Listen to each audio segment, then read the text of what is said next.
Let's listen to what Keir has to say. This one is a doozy. And that is why today I am announcing this government will make a new free of charge digital ID mandatory for the right to work by the end of this Parliament. Let me spell that out.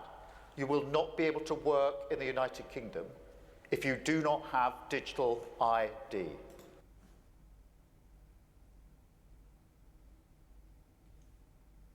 Huh? Dude, I used to live in the UK. I've lived in the UK for about, 3 years? 3.5? Can't remember. Maybe 2.5. I don't know. For a certain amount of time. I remember every parliament almost, or talking about ID, physical ID, or ID as a general thing, which is a big no-no in the United Kingdom, generally very unpopular.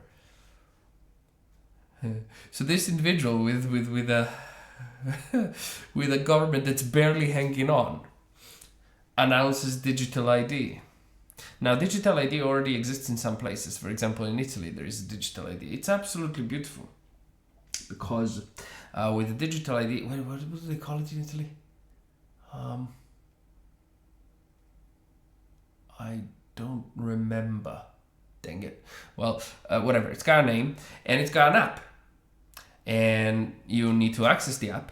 And then when you access the app, it unlocks all sorts of stuff for your information, taxation, ID stuff, It's all connected. It's beautiful. It's beautiful. It needs one of these. It needs a phone. Except not one of these. This one doesn't work. Do you know why this one doesn't work? Because this one is an iPhone 6S. And the iPhone 6S does not have facial recognition. And therefore, you cannot set up the Italian digital ID without the iPhone 6, an iPhone 8, I believe, would be the first one with facial recognition or something like that. I don't know. And you might say, but Mike, why do you have a phone that's like 10 generations too old? Because I don't have to play ball with your stupid planned obsolescence. I've just charged it because it's at 1% battery because the battery's dying because it's an old phone. Dang it. Hey, we're doing this live. So, okay, so step number 1 or point number 1. This is very odd because it's clearly not what the UK population want. Assuming the UK population is still a thing, meaning it's a population, it's in the UK, but is it from Britain? Probably not. So that's point number 1. Point number 2, though I'm obviously extrapolating this from a whole context, but I've listened to all of his stupid speech. So about half of it is just platitudes, okay? And then there's the small bit where he talks about why it is that migration needs to be controlled. See, he frames this as we need to control migration, therefore you won't be able to work in the United Kingdom without digital ID. There's a lot of these migrants that don't work at all anyway, and if they work on the black market. Or they work illegally, or they're the point is they're not going through all of the hoops that you like them to go through, pension plan, all of that rubbish. So it will change nothing for the people who are criminals already. Or criminals is perhaps a strong word in this case, but people who don't operate within the realms of control and law, as you like them to be, the little ants, right? But it will affect every Brit. He didn't say he wants digital ID for all of the people that come off a dinghy. He said he wants digital ID for all Brits. And because of fairness, of course. And all Brits will have to have digital ID in order to be able to work. Okay? This must mean that if you're employed, you will have a certain period of grace time in which you're going to have to get the digital ID, and then this digital ID is going to have to go on your worker's profile somehow. I'm assuming that will make it, just like in Italy, connected to your tax information, so you can be controlled 100%. That's one of the reasons why the UK population used to be against IDs of all sorts. let me be clear. You won't be able to work if you don't have digital ID. Huh? What about somebody who disagrees with you, champ? I see that's not an option. Collectivists. And they tell you it with a straight face, with a soft voice, all of that. It's beautiful, beautiful.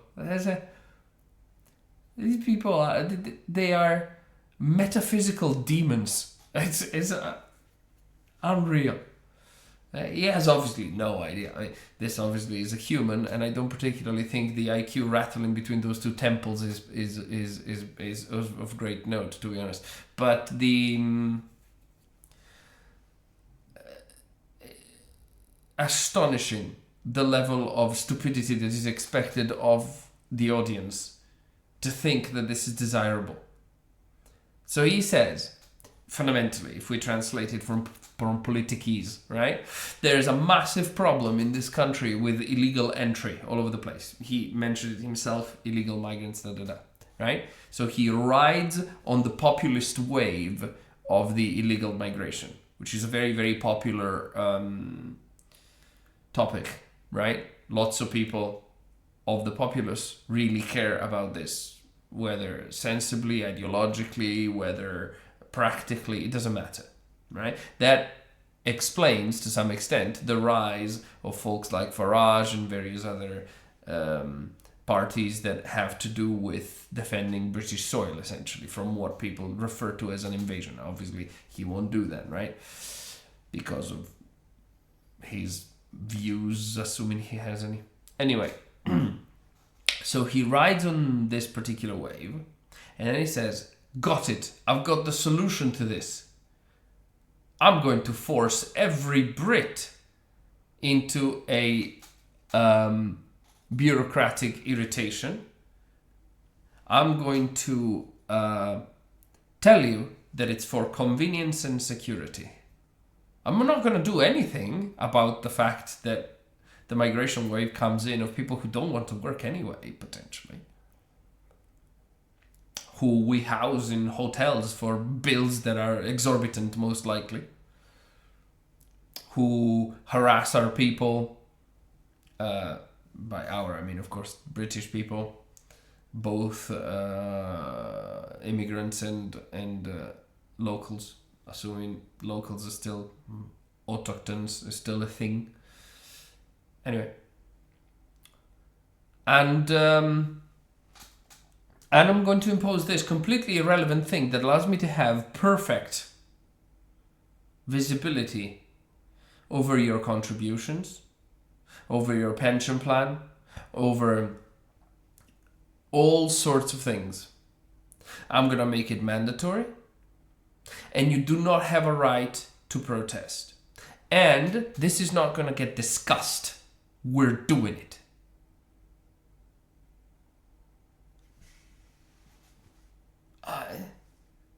How in the world people who are in the media, as well as common folk like myself, still have any faith at all in the political machinery confuses me deeply.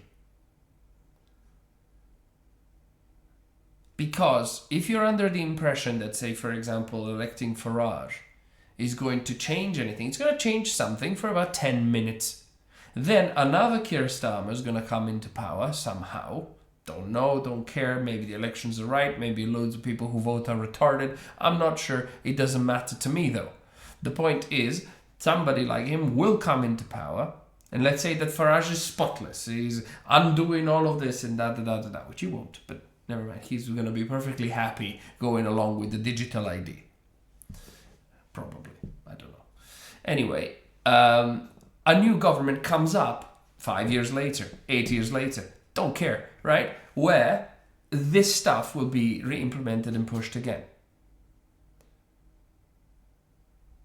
Say, I visited Italy relatively recently, and two or three things really stood out to me.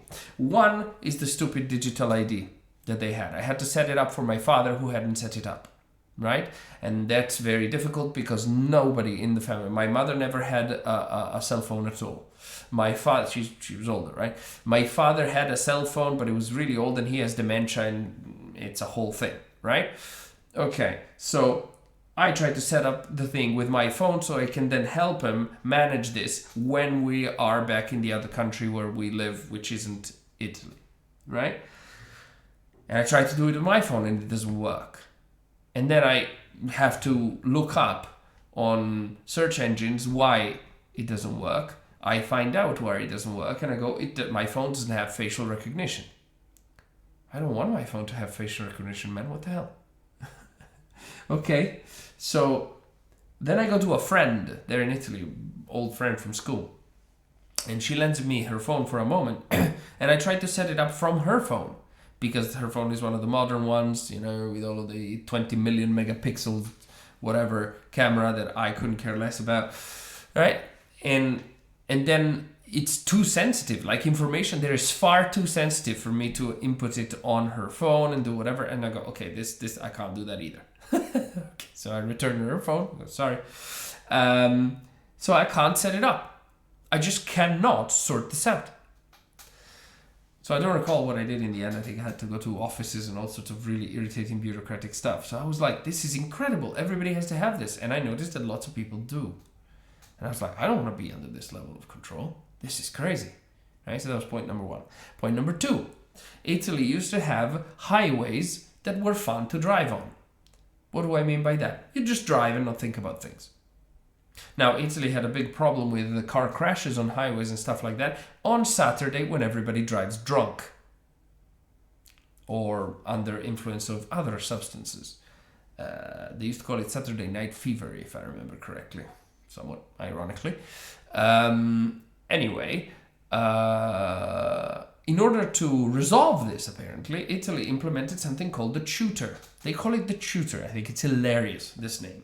And what the tutor does is a system that has loads of average speed cameras all over the place. It's called tutor. It's not called Big Brother. That would have been a bit too on the nose. Right? The UK is also a big fan of average speed cameras all over the place. Friggin' disgusting. Right? So you need to drive like a complete lunatic, consistently staring at your speedo. Up and down, up and down. Look at the speedo. Am I doing the right thing? Ooh, I'm 51. The average speed here is 50. Let me go down to 48. That's absolutely unreal. Now, that may be excessive concern, but that's the kind of concern you have. Or at least I do when I drive. Anyway, so that's the tutor. But wait, there's better. It's not just the tutor that they have in Italy. Recently, they've announced that they are going to lower the speed limit on highways from 130, which it had been for like freaking, I don't know, decades, okay, to 110. So they're going for Canadian standards. Well, actually, more than Canada, because Canada's even more disgusting at 100 kilometers an hour. That's 60 miles an hour, man. That is, I might as well walk. That's just,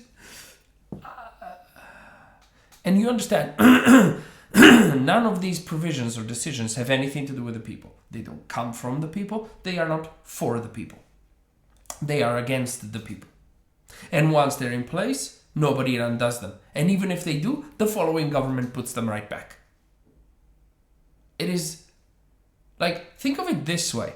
Every government is totally insolvent. They have no money at all. They keep overspending like crazy. And they spend on stuff like cameras to check in on your ass.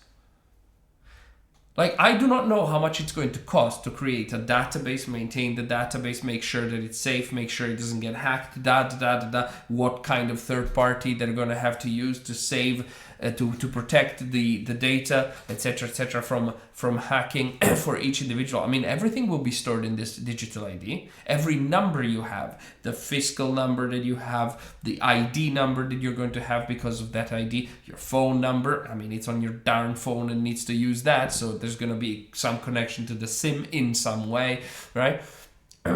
Whatever other numbers you have a health number, it's all going to be there.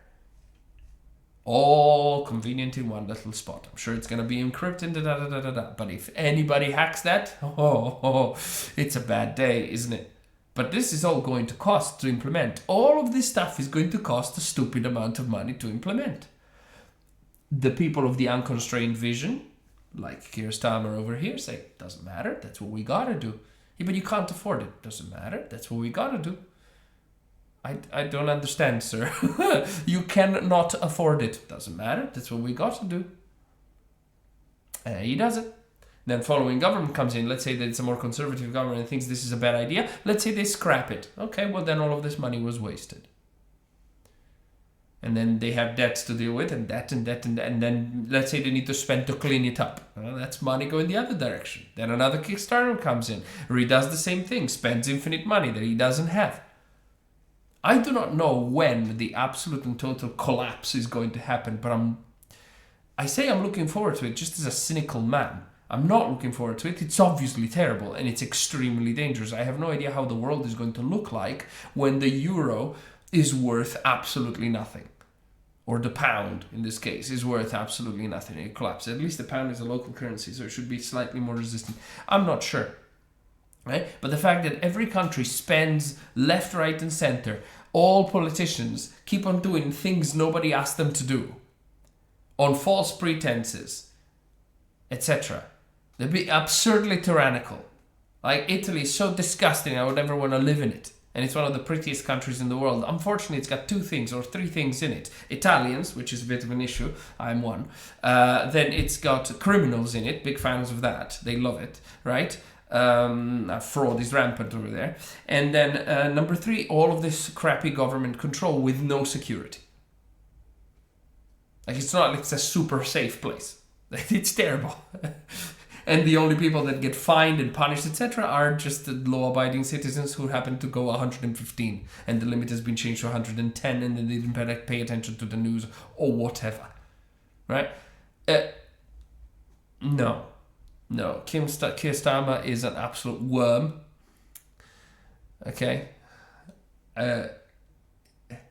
Everything he said was false, with exception of these last couple of minutes in which he said, we're going to introduce this and you're gonna eat it, whether you like it or not. And that is just the motto of all government. You're gonna eat it whether you like it or not. Like, they know that it is unpopular, and they still do it. It doesn't matter, guys. Anybody who thinks that democracy exists is a fool. Sorry. Terribly sorry. And goodbye.